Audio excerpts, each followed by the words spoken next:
ओम सूर्याय नमः। दोस्तों, आज की इस वीडियो में मैं आपको रविवार की कथा सुनाने वाली हूँ। रविवार के दिन आप इस कथा का श्रवण करें और आप इस कथा का श्रवण किसी भी कथा के अंदर भी कर सकते हैं। जैसे अगर हम सोमवती अमावस्या करते हैं या धर्मराय जी करते हैं तो उसमें भी सूर्य भगवान की कथा कही जाती है, तो आप इस कथा का श्रवण उनमें भी कर सकते हैं। और रविवार का व्रत करने वाला व्यक्ति तो विशेष तौर पर इस कथा का श्रवण करें। कथा श्रवण करने से हमें हमारे व्रत का फल 2 गुना मिलता है। जितना फल हमें व्रत करने से मिलता है उतना ही व्रत की कथा सुनने से भी मिलता है। तो आइए दोस्तों, इस कथा को शुरू करते हैं। एक राजा था, उसके पास सिपाही, घोड़े, दास दासियां, धन दौलत सब कुछ था, सिर्फ उन्हें संतान नहीं थी। इसी कारण राजा और रानी बहुत ही दुखी रहा करते थे। संतान प्राप्ति के लिए उन्होंने हर तरह का दान धर्म, धार्मिक अनुष्ठान, जप मंत्र, व्रत, पूजा पाठ सब कुछ किया, लेकिन इसका कोई लाभ नहीं हुआ। जब राजा रानी दोनों ही बुढ़ापे की ओर बढ़ने लगे तो क्या होता है कि दोनों गहन सोच में पड़ गए कि अब इतने बड़े राज्य का क्या होगा, कौन बनेगा इस राज्य का वारिस, कौन प्रजा की जिम्मेदारियों को उठाएगा। राजा रानी दिन रात इसी चिंता में घुटने लगे। उन्हें खाने पीने की भी कोई सुध नहीं रहती थी। एक दिन सुबह राजा के दरबार में एक साधु आता है तो दासी रानी को ये सब बताती है। तब रानी दासी से कहती कि हे दासी, ये मेरा अंतिम दान धर्म है, इसके बाद मैं अपने हाथों से कोई दान धर्म नहीं करूंगी। रानी चावल से भरा हुआ सोने का कटोरा हाथ में लिए बाहर आई और साधु की झोली में भिक्षा डालने आगे बढ़ती है तो उसके चेहरे पर छाई उदासी साधु की दृष्टि में आ गई। वह उनसे पूछता है, हे रानी, क्या हुआ, आप इतना उदास क्यों हैं? तब रानी साधु को सारी बात बताती है और साधु के सामने बिलक बिलक कर रोने लगती है। रानी को यूं रोता हुआ देखकर साधु कुछ गंभीर हो जाता है और कहता है कि हे रानी, आप चिंता मत करिए, आपकी संतान की इच्छा अवश्य ही पूर्ण होगी। आपकी कोख से एक पुत्र जन्म लेगा, किंतु मात्र वह 16 वर्ष तक ही आप लोगों को मिलेगा। इसके आगे वह मृत्यु लोक में नहीं रह पाएगा। इससे बढ़कर आपको कुछ देना मेरे लिए संभव नहीं है। अपनी बात पूरी करते हुए उसने अपनी झोली में हाथ डाला, थोड़ी सी भभूत निकालकर रानी को दी और कहा, आप और महाराज दोनों इसे बांटकर ग्रहण करना, इससे आपको जल्दी बहुत ही सुंदर पुत्र प्राप्त होगा। इतना कहकर साधु अपनी राह चला गया। उसी रात राजा अपना दरबार खत्म करके रानी के पास महल में आए तो रानी ने राजा को सारी सच्चाई बताई और साधु को दी हुई भभूत राजा को दिखाई और बोली, साधु महाराज ने यह भभूत हम दोनों को ग्रहण करने के लिए कहा है। तो महाराज बोले कि हे महारानी, इतना दान धर्म किया, जब तब उपवास किया, लेकिन इसका कोई फल नहीं मिला, क्या अब इस भरोसे हमें संतान प्राप्ति होगी? तो रानी बोली, जब इतना सब कुछ किया तो अब यह भी करके देख लेते हैं। महाराज साधु के क्रोध को क्यों बुलावा दें? भक्तों, राजा को अब किसी पर विश्वास नहीं था, पर रानी को दुख ना पहुंचे इसलिए वह राजी हो गया। उसने साधु महाराज का नाम स्मरण करके वह भभूत बांटकर दोनों ने खा ली। इसके बाद दोनों निश्चिंत होकर सो जाते हैं। कुछ दिन गुजर जाते हैं और साधु द्वारा कहे अनुसार रानी गर्भवती हो जाती है। उस पर राजा रानी दोनों की खुशी का ठिकाना ना रहा। राजा रानी से बोला, हे महारानी, सचमुच साधु महाराज की कृपा हो गई। 9 महीने 9 दिन और 9 घंटे पूरे होने पर रानी ने एक अत्यंत ही सुंदर गोरे चिट्टे पुत्र को जन्म दिया। राजा ने बड़ी धूमधाम से पुत्र का नामकरण संस्कार किया। सारे राज्य में 8 दिन तक उत्सव मनाया गया। राजा को इस बात का पता था कि हमारा पुत्र सिर्फ 16 साल तक ही हमारे पास रहेगा। उसके बाद राजा और रानी बड़े ही प्रेम से बेटे की परवरिश करने लगे। उसकी हर ख्वाहिश पूरी कर दी। थोड़े समय के लिए ही भगवान ने संतान की अपनी मुराद पूरी कर दी। राजपुत्र दिन दिन प्रतिदिन बड़ा होता गया। जब वह 8 साल का हो जाता है तो राजा एक अच्छे गुरु की नियुक्ति करके अस्त्र शस्त्र की विद्या, घुड़सवारी इत्यादि सब शिक्षाएं उसे प्रदान कराते हैं। अब वह सभी विद्याओं में पारंगत हो चुका था और इस प्रकार से वह 12 साल की उम्र का हो गया। तब एक अच्छी सी राजकन्या को देखकर उसका विवाह कर दिया गया। इस प्रकार राजा, रानी और उसके पुत्र का जीवन सुखपूर्वक बीत रहा था। लेकिन जब राजपुत्र तो एक दिन उसने अपने पिता से कहा, पिताजी मैं अपना राज घूम कर देखना चाहता हूँ। आज तक मैंने सिर्फ इस रजवाड़े के अतिरिक्त कुछ भी नहीं देखा है।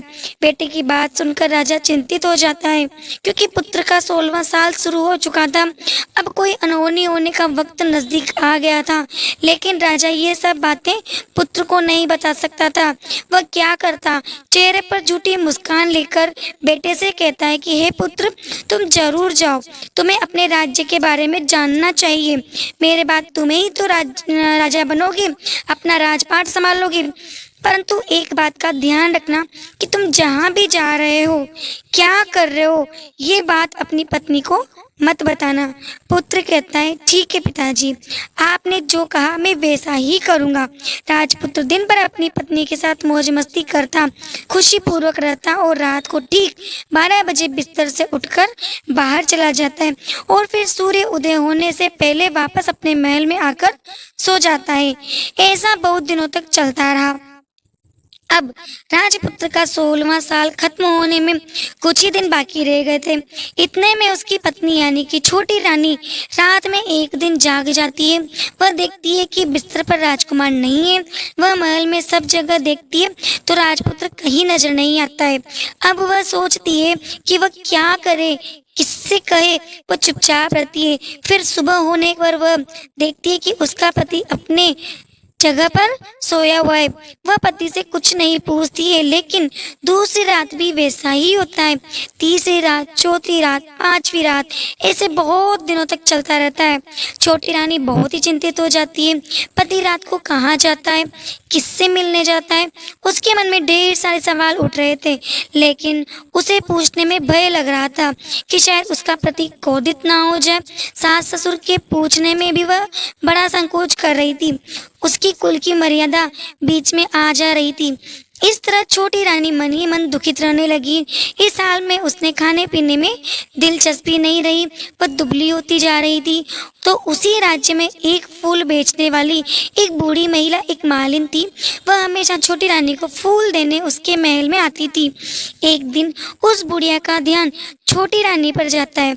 वह उससे पूछती है, हे बेटी, तुम्हें किस बात का दुख है? तुम इस तरह सूख कर कांटा क्यों हो गई हो? उस पर रानी कहने लगी कि हे बूढ़ी अम्मा, मैं आपको क्या बताऊं, इस राज्य का राजपुत्र मेरा पति है। अर्थात इस राज्य का राजपुत्र हर रात बिस्तर पर से उठकर कहीं जाता है और सुबह भोर होते ही वापस आकर के सो जाता है। वह कहाँ जाता है, अपनी प्रेमिका से मिलने जाता है, क्या करता है, मुझे कुछ नहीं पता। यही सब सोच सोच कर मैं दुबली होती जा रही हूँ। मैं खाना पीना ग्रहण नहीं कर पाती। वह बुढ़िया उसे एक उपाय बताती है और कहती है, बेटी ऐसा करना कि आज रात तुम सोना मत। तुम्हारा पति जब उठकर कहीं जाए तो उसके पीछे जाकर देखना कि वह कहाँ जाता है, क्या करता है। उसकी अच्छी तरह से पहरेदारी करना। छोटी रानी ने कहा कि हे अम्मा, मुझे नींद आ गई।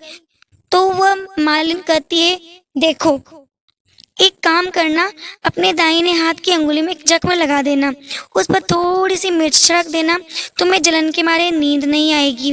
बुढ़िया के कहे अनुसार छोटी रानी ने अपनी अंगुली में एक जख्म लगा दिया और उसमें मिर्ची लगा दी। जलन के मारे कुछ देर तक तो उसे नींद नहीं आई, बाद में उसे नींद आ जाती है। दूसरे दिन सुबह बुढ़िया फूल लेकर उसके महल में पहुंची और पूछती है, क्या हुआ बेटी, क्या तुम देख पाई कि तुम्हारा पति कहाँ जाता है? छोटी रानी कहती है, नहीं अम्मा, पहले कुछ समय जलन के कारण मुझे नींद नहीं आई, पर कुछ देर के पश्चात मैं सो गई। बुढ़िया कहती है कि कोई बात नहीं, आज तुम उंगली पर पहले से ज़्यादा बड़ा घाव करना और ज़्यादा मिर्ची लगाना। तो छोटी रानी ने वैसा ही किया, परंतु वह सिर्फ पति को बाहर निकलते हुए देख पाई। उसके पश्चात उसकी आंखें मूंद गई, फिर उसे नींद आ गई। दूसरे दिन सुबह वह बुढ़िया फिर आती है। उसके पूछने से पहले ही छोटी रानी रोने लगती है और कहती है कि अम्मा, मैं आज भी उनकी पहरेदारी ठीक से नहीं कर पाई।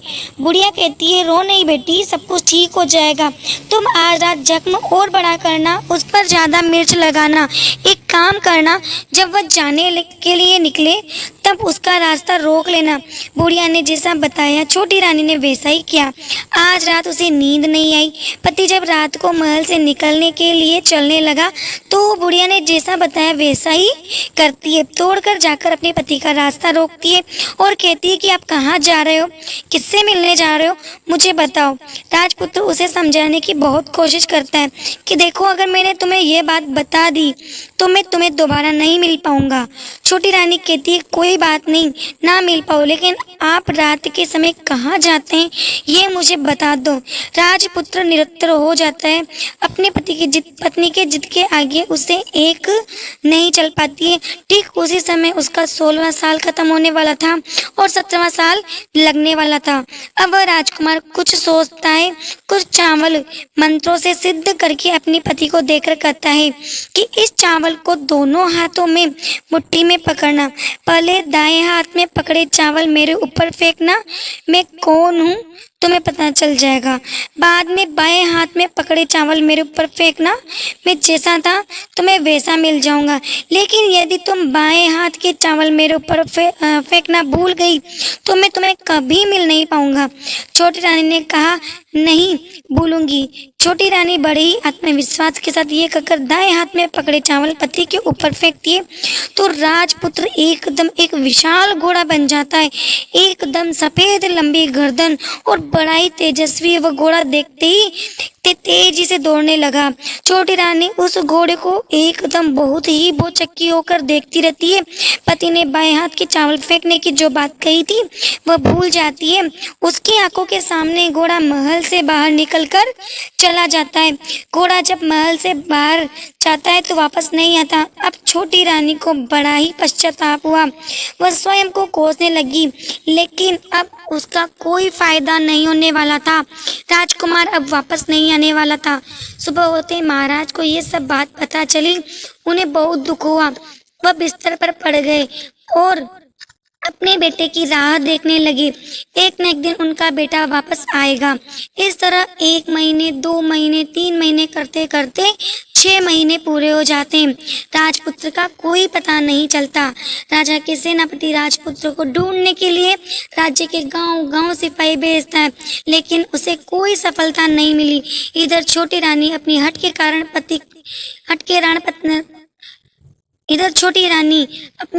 कारण अपने पति को खो चुकी थी। यह सोचकर स्वयं को मनी मन कोसती रही और प्रण लेती है कि कुछ भी करके पति को ढूंढ कर लाएगी और उसे वापस लेकर आएगी।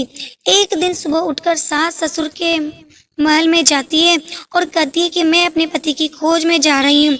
अब महाराज को क्या चाहिए था, कुछ भी करके उनका बेटा उन्हें वापस मिलना चाहिए था। वे बहू को जाने के लिए अनुमति देकर कहने लगी, है बेटी, तुम्हें जो चाहे वह करो, जहाँ जाने वहाँ जाओ, लेकिन मेरे पुत्र को वापस लेकर आओ।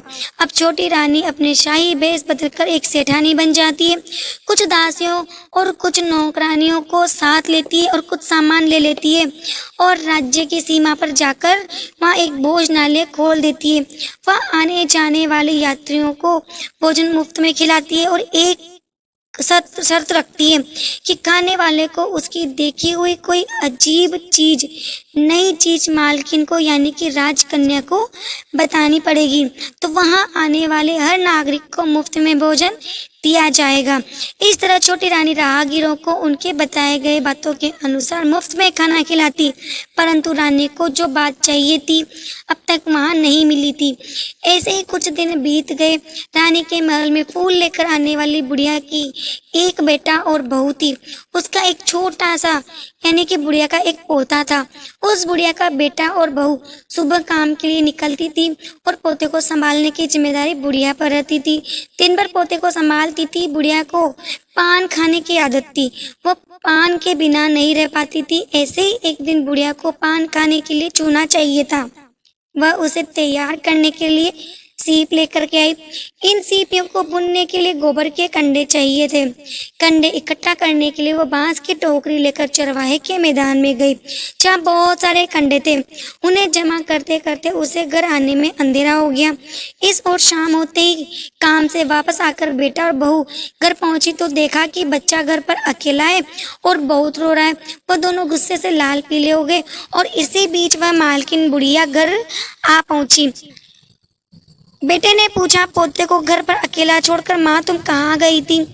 बुढ़िया बताने लगी कि बेटा मैं गोबर के कंडे इकट्ठे करने गई थी। इस पर बेटा बोला, दोबारा बच्चे को अकेला घर पर छोड़कर यदि कहीं गई तो मैं तुम्हें बहुत पीटूंगा। बुढ़िया कहने लगी, नहीं बेटा फिर कभी ऐसा नहीं करूंगी। लेकिन दूसरे ही दिन बुढ़िया ये बात भूल गई और चरवाहे के मैदान पर कंडे इकट्ठे करने चली गई। शाम को जब बेटा बहू काम से वापस लौटे तो देखा कि बच्चा घर पर अकेला है और जोर जोर से रो रहा है। अब उसके बेटे की सहन शक्ति खत्म हो गई। बुढ़िया के घर वापस आने पर उसे घर से निकाल दिया। बुढ़िया रात भर घर के बाहर अंधेरे में बैठी रही। सुबह होते ही हाथ में टोकरी लेकर कंडे इकट्ठे करने के लिए निकल गई। उस दिन उस पर कंडे इकट्ठा करने का मानो पागलपन सवार हो गया। कंडे इकट्ठा करते करते अंधेरा हो गया। उसे मालूम ही नहीं चला। जब उसे ध्यान आया तो गांव का रास्ता भी ठीक ठीक दिखाई नहीं दे रहा था। वह अंधेरे में आंखें फाड़ फाड़ कर देखती और किसी तरह आगे निकलने लगी तो उसने देखा कि एक कपिला गाय छन छन की आवाज करते हुए गले में घंटी बजाते हुए उस मैदान पर आई। उसे देखकर बुढ़िया सोचने लगी कि इस गाय के पीछे पीछे जाऊंगी तो वह गांव तक पहुंचा देगी। तब बुढ़िया उसके पीछे जाने लगी। वह गाय उस मैदान से लेकर एक एक करके 6 मैदान पार करती रही और आखिर में जब वह 7वें मैदान तक पहुंची तो वहाँ क्या होता है कि उस मैदान में एक बड़ा सा पत्थर था। गाय जाकर उस पत्थर को अपने सींग से मारती है। जब गाय ने सींग मारा तो वो पत्थर टूट गया। पाताल में नीचे जाने के लिए सीढ़ियां दिखाई देने लगी। तब वह गाय उन सीढ़ियों से नीचे उतरने लगी। वह मालिन बुढ़िया ये सब देख रही थी और झट से गाय की पूंछ को पकड़ लेती है। गाय के साथ नीचे पाताल में पहुंच गई। तुरंत ही गाय की पूंछ छोड़ दी, इधर उधर देखने लगी। उसने देखा कि वहाँ बहुत सारे दीपक जल रहे हैं, तेज रोशनी है। जब उसकी नजर गाय के ऊपर पड़ती है तो वहाँ एक अद्भुत घटना घटती है। गाय के गले में अपने आप साल पड़ गई। छम छम करके कोई दुधारी गाय दूध दोने लगा, लेकिन कोई भी वहां नजर नहीं आ रहा था। बुढ़िया बहुत ही घबरा गई, कहाँ आकर फंस गई। वह सोचने लगी, वहां छिपने के लिए एक जगह ढूंढने लगी, लेकिन उसे कहीं जगह नहीं मिली। हर जगह उजाला ही उजाला था। वह एक कोने में खड़ी हो गई और जो कुछ सामने हो रहा था उसे चुपचाप देखने लगी। उसने देखा कि वहां एक सफेद घोड़ा और 2 कुंड थे। उसमें से एक कुंड में एक घोड़े ने छलांग लगाई और ऊपर आ गया। उस घोड़े को अब राजपुत्र का रूप प्राप्त हो गया। उसने दूसरे कुंड में पानी में स्नान किया, वहां रखे नए कपड़े पहने और नजदीकी एक सुंदर पलंग पर आ गया। उस पर आकर वो बैठ गया। उसके सामने 56 प्रकार के पकवानों से सजी एक थाली आई। एक दूध की प्याली आ गई, पान सुपारी आ गई। उसके सामने एक दिया जल रहा था। राजपुत्र ने खाना खाया, पानी पिया, सुपारी खाई और बिस्तर पर लेटने से पहले सूर्य भगवान का स्मरण करके सामने जलते हुए दिए से पूछा, हे दीपंकर, मेरे माता पिता क्या कर रहे हैं? दिया बताने लगा, बेटे के शोक में डूबे हैं। उसने कहा कि राज्य कौन संभाल रहा है? तो उसने बोला कि राजमंत्री संभाल रहा है। उसने पूछा कि मेरी पत्नी क्या करती है? तो दिया बोला कि उसने चौराहे पर भोजनालय शुरू किया है और आते जाते लोगों से नई खबर के बारे में पूछती है। दिए कि इतना कहते राजपुत्र करने लगा, ठीक है। उसके बाद वह सो गया। बुढ़िया कोने में खड़ी हुई यह सब कुछ देख रही थी। ऐसी अद्भुत घटना उसके जीवन में पहली बार देखी थी। उसे अंदर ही अंदर बहुत कुलबुलाहट होने लगी। वह अपनी भूख प्यास भूल गई। आगे क्या होता है इस उत्सुकता से वह देखने लगी, लेकिन उसके बाद कुछ घटनाएं नहीं घटती। रात गुजर गई और सुबह हो गई। पलंग पर सोया हुआ राजपुत्र उठा, फिर से पहले वाले कुंड में छलांग लगाई तो वह फिर से घोड़ा बनकर कुंड से बाहर आ गया। तेजी से उस पाताल नगरी से बाहर निकल गया, लेकिन कहाँ गया बुढ़िया को कुछ पता नहीं चला। इसके बाद पिछली रात की तरह कोई उस गाय को छम छम करके दूध दोने लगा। जैसे ही दूध दोना खत्म हुआ, उसके गले की साकर अपने आप खुल गई और वह गाय तेजी से ऊपर जाने लगी, सीढ़ी की ओर भागने लगी। गाय को दौड़ता देखकर बुढ़िया सोचने लगी कि अब गाय के साथ यहाँ से ऊपर जाना ही समझदारी होगी, नहीं तो कोई मुसीबत आकर उसके ऊपर आ पड़ेगी। झट से उसने गाय की पूंछ पकड़ ली, गाय के साथ ऊपर आ गई। गाय जब मैदान में पहुंची तो उस सुरंग का रास्ता अपने आप बंद हो गया। उसके मुंह पर एक बड़ा सा पत्थर पल्ले की तरह खड़ा हो गया। ऊपर आकर वह गाय जंगल की ओर निकल गई। इधर वह बुढ़िया एकदम से बावली हो उसने पाताल नगरी में जो कुछ देखा था वो जल्दी जल्दी किसी को बताने के लिए बड़ी उतावली थी। तो उसे एकदम याद आया कि नगर की सीमा पर कोई औरत भोजनालय चला रही और नई बात बताने वाले को अच्छा खाना पीना देती है। वह सोचने लगी क्यों न मैं ये बात उस औरत को बताऊं। यदि उसे ये बात पसंद आई तो बाकी जीवन खाने पीने की झंझट से मुक्ति मिल जाएगी।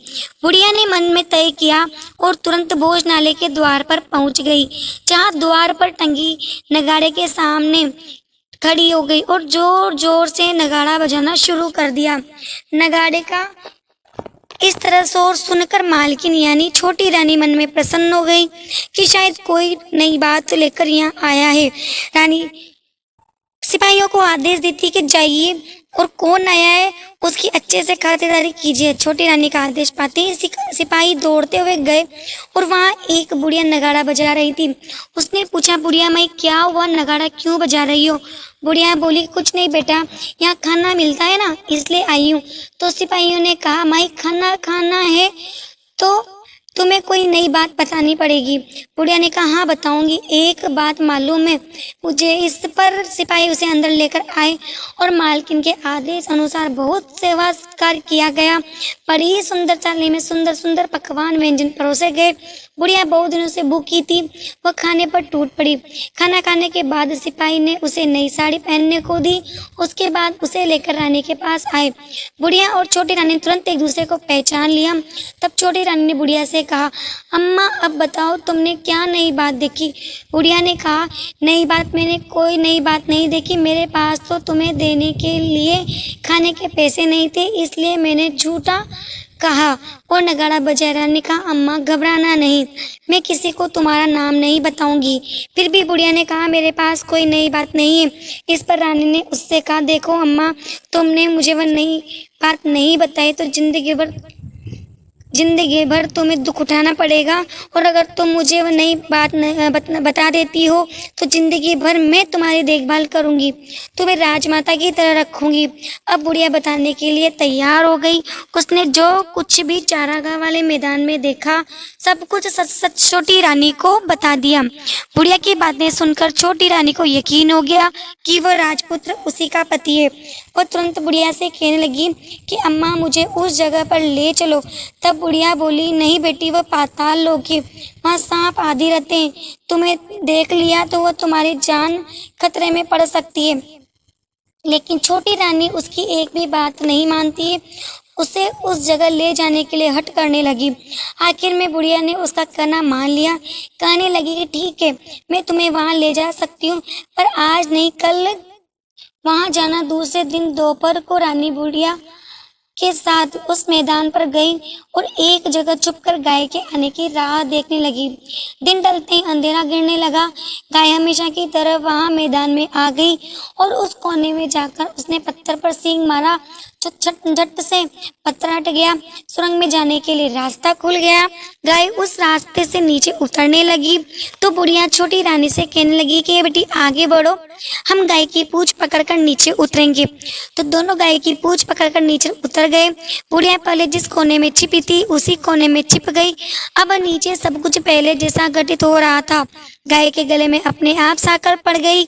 कोई अदृश्य रूप से उसका दूध दोने लगा। एक सफेद घोड़ा आकर एक कुंड में छलांग लगाता है तो राजपुत्र के रूप में ऊपर आया। वह राजपुत्र दूसरे कुंड में नहाने लगा। बाद में उसके सामने खाने की थाली आई, दूध की प्याली आई, पान का बीड़ा आ गया। राजपुत्र सब ग्रहण करके सोने के लिए पलंग पर चला गया। सोने से पहले सूर्य देव का स्मरण करके वह दिए से पूछने लगा कि हे दीपंकर, मेरे माता पिता क्या कर रहे हैं? तो दिया कुछ जवाब नहीं देता, बल्कि वह पूछने लगता है। तब राजपुत्र को कुछ घटित हुआ, इसका संदेह हो गया। वह उदास हो गया। जो कुछ हुआ है हो जाने दो, ऐसा सोचकर वह बिस्तर पर लेट गया। अब रानी का संयम टूट गया। वह दौड़कर अपने पति के पास आई और उसके पैर पकड़ने लगी। आगे बढ़ते तो राजपुत्र तुरंत ही पत्नी को पहचान लेता है और झट से पीछे हट जाता है और चिल्लाने लगता है कि नहीं नहीं, मुझे मत छूना, सर्वनाश हो जाएगा। रानी दोनों हाथ जोड़कर पति से अपनी भूल को स्वीकार करने लगी। स्वामी, मुझसे भूल हो गई। मुझे आपसे कुछ भी नहीं पूछना चाहिए था कि आप रात को कहाँ जाते हो।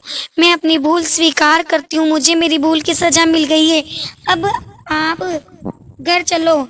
आपके वियोग में आपके माता पिता ने बिस्तर पकड़ लिया है। आपकी प्रजा बहुत दुखी है। इस पर राजपुत्र कहने लगा, वही तो एक बार तुम गलती कर बैठी हो, अब दोबारा मत करना, नहीं तो मैं तुम्हें जो दिख रहा हूँ वह भी नहीं दिखाई दूंगा। रानी अब विलाप करने लगी, जोर जोर से जमीन पर सिर पटकने लगी। राजपुत्र के मन में उसके प्रति दया उत्पन्न हो गई। वह उससे कहने लगा, यदि तुम मुझे पाना चाहती हो तो तुम्हें एक काम करना होगा। काम कठिन है, लेकिन तुम्हें अकेले को ही करना होगा। रानी ने कहा, कहो स्वामी, कितना भी कठिन काम हो मैं पूर्ण करूंगी। इस पर राजपुत्र ने कहा कि इस पाताल में ऊपर जाते ही तुम्हें एक घना जंगल नजर आएगा। ऐसे 6 जंगल पार करने के पश्चात तुम्हें एक 7वां जंगल मिलेगा। वह जंगल सबसे घना है। उस जंगल के बीचों बीच एक पीपल का पेड़ है। उसके आसपास की जगह पत्ते, फंदे, जटाएं आदि से ढक चुकी है। वहाँ बाघ, शेर, सांप, भालू बैठे हैं। तुम्हें उन सबको भगाकर वह जगह साफ करनी है। उसको गोबर से लिपाई करके पवित्र बनाना है, रंगोली सजाना है। उसके बाद वहाँ धूप कपूर जलानी है, फूल और कुमकुम से पेड़ की पूजा करनी है, दूध और दही से बने चावल का भोग लगाना है। यह सब तुम्हें दोपहर को 12 बजे से पहले करना है। 12 बजने के समय तुम्हें उस जगह पर बैठकर सूर्य भगवान का ध्यान करना है। ठीक 12 बजे सूर्य भगवान का रथ वहाँ उतरेगा।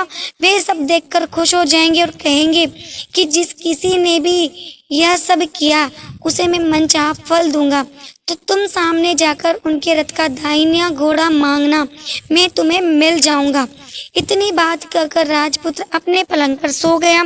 छोटी रानी रात भर वहीं रही और सुबह होते ही बुढ़िया के साथ गाय का पूंछ पकड़कर आने के बाद बुढ़िया से कहने लगी, अम्मा, अब मैं अकेले ही आगे जाऊंगी, तुम भोजनालय वापस जाओ। वह जंगल में जाकर राजपुत्र के कहे अनुसार वह जगह साफ करती है। बाद में राजपुत्र ने जैसा बताया था उसे वैसे लिपाई करके वापस आ गई।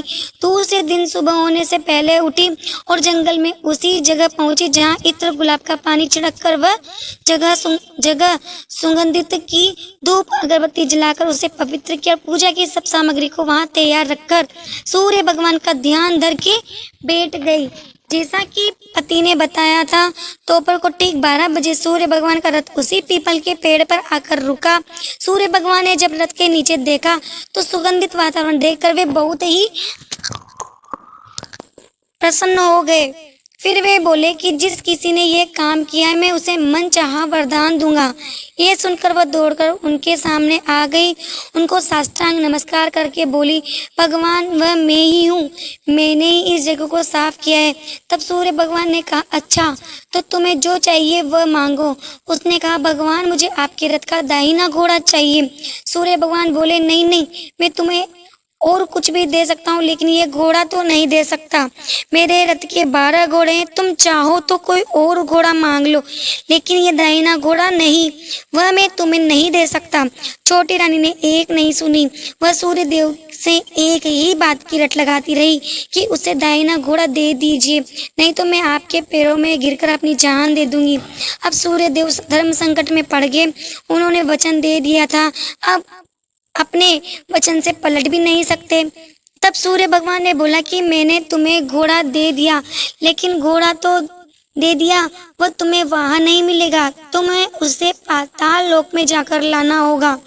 रानी बोली, पाताल लोक में ही क्यों भगवान, मैं उन्हें पाने के लिए कहीं भी जा सकती हूँ। रानी को वचन देकर भगवान सूर्यदेव अंतर्ध्यान हो गए, अपने मार्ग पर चले गए। इधर रानी जंगल से अपने भोजनालय में गई, फिर बुढ़िया को साथ लेकर उस मैदान में गई और जल्दी शाम हो गई। शाम होते ही वहां एक गाय आई, उसने सींग मारकर सुरंग का पत्थर हटाया, नीचे उतरने लगी। रानी और बुढ़िया जल्दी जल्दी उसकी पूंछ पकड़कर नीचे उतर गए। पाताल में वही सब घटनाएं पहले की तरह घटने लगी। घोड़े का एक कुंड में नहाकर राजपुत्र बन जाना, नहा धोकर पलंग पर जाकर बैठना, उसे खाने की थाली, दूध प्याली, पान का बीड़ा आना। लेकिन आज एक नई बात घटी। आज दो दो थाली, दो दो दूध की प्याली और दो दो पान के बीड़े उसके सामने आए। वह कुछ नहीं बोली, अपने हिस्से की थाली खाकर, दूध पीकर, पान का बीड़ा चबाकर वह सोने चला गया। वह हमेशा की तरह दिए से पूछने लगा कि हे प्यारे दिए, मेरे माता पिता क्या कर रहे हैं? तो दीपक ने बताया कि राजपुत्र, वे दोनों तुम्हारे शोक में मरने की स्थिति में पहुंच गए हैं। ऐसा सुनकर उसकी आंखों में झरझर आंसू टपकने लगे। फिर वह पूछने लगा कि दीपंकर, मेरा राज्य कैसा चल रहा है? दिए ने कहा, राजपुत्र, तुम्हारा राज्य प्रधानमंत्री चला रहा है, वह सब कुछ हड़प चुका है, वह प्रजा पर बहुत ही अत्याचार कर रहा है। यह सुनकर राजपुत्र को बड़ा ही क्रोध आया। वह क्रोध में तमतमा गया, अपनी मुट्ठी बीने लगा। अब उसने दिए से पूछा, दीपंकर, मेरी पत्नी क्या कर रही है? अब दिया कुछ नहीं बोला और चुप रह गया। तब फिर छोटी रानी का संयम जवाब दे गया, दौड़कर पति के गले लग गई। फिर अपने पति राजपुत्र से फूट फूट कर रोकर कहने लगी, है स्वामी, अब आप हमें वचन दीजिए, आप फिर से घोड़ा तो नहीं बनेंगे ना? तो उसने अपनी पत्नी को वचन दिया कि हे प्रिय, मैं दोबारा घोड़ा नहीं बनूंगा। तुमने जो इतने सारे कष्ट उठाए मुझे पाने के लिए, सूर्यदेव से तुमने सौदा किया और तुमने मुझे घोड़े के जन्म से मुक्ति दिलाई है। उसके बाद दोनों पति पत्नी व बुढ़िया उस गाय को पूंछ पकड़कर पाताल लोक से सीधे बाहर आए, भोजनालय में, और वहां सब सामान लोगों में बराबर बांट दिया और फिर उसके बाद अपने राज्य को लौट गए। राजपुत्र वापस आता है, उसके तेवर देखकर जो प्रधानमंत्री होता है वह घबरा जाता है। राजपुत्र ने उसे बंदी बनाने का आदेश दे दिया, उसे कैदखाने में डलवा दिया, राज्य की बागडोर अपने हाथों में ले ली। इसके बाद वो अपने माता पिता से मिलने के लिए महल में गया। तब राजपुत्र वहां पहुंचा तो क्या देखता है कि उसके माता पिता उसके शोक में अस्थि पंजर बने हुए। पुत्र को वापस आया देखकर मरणासन राजा रानी की आंखों में टप टप अश्रु की धाराएं बहने लगी। उन दोनों ने पुत्र को गले लगा लिया, उससे बड़ा ही प्रेम किया। इतना होने के बाद उनकी सेहत में एकदम सुधार आने लगा। अब वे बिस्तर से उठकर बैठ गए, पुत्र को आशीर्वाद देने लगे। राजपुत्र के आने की खबर तुरंत राज्य में फैल गई। प्रजा खुशी के मारे फूली नहीं समाई। प्रजाजन महल के सामने इकट्ठी हो गई। राजपुत्र ने भी उन्हें दर्शन दिए। आज से उन्हें कोई दुख न पहुंचेगा, ऐसा वचन दिया। अब राजा ने अपने पुत्र का राज्य अभिषेक करके उसे सिंहासन पर बैठाया दोस्तों, और अपनी बहू को महारानी का दर्जा दिया और स्वयं अपनी पत्नी के साथ ईश्वर का स्मरण करते हुए खुशी से दिन व्यतीत करने लगे। महाराज बना राजपुत्र अच्छी तरह से राज चलाने लगा, अपनी पत्नी के साथ सुख शांति से जीवन व्यतीत करने लगा। उस बुढ़िया को रानी ने अपने पास ही रखा, उसकी अच्छी तरह से देखभाल करने लगी। बुढ़िया के बुढ़ापे के दिन खुशी से गुजरने लगे, सारी प्रजा प्रेम से रहने लगी। तब राजपुत्र ने एक और घोषणा की कि हे प्रजाजनों, तुम सब आज के बाद सूर्य नारायण भगवान का व्रत करो। प्रत्येक रविवार को उन्हें प्रेम पूर्वक अर्घ दो, घर की लिपाई करो तथा अपने घर में सुख समृद्धि की कामना करो। इससे तुम्हारे घर में धन धान तो आएगा ही, साथ में तुम सब रोग मुक्त रहोगे। सूर्य भगवान की यह रविवार की व्रत कथा जो भी कहे, जो भी सुने, उन सब पर सूर्य देव की कृपा हो। तो बोले सूर्य नारायण भगवान की जय हो। आज की इस कथा कहानी को कहते सुनते हुकारा भरते सभी भक्तों को भगवान सूर्य देव की आशीर्वाद से सुख समृद्धि शांति और आरोग्य का आशीर्वाद प्रदान हो। होगी।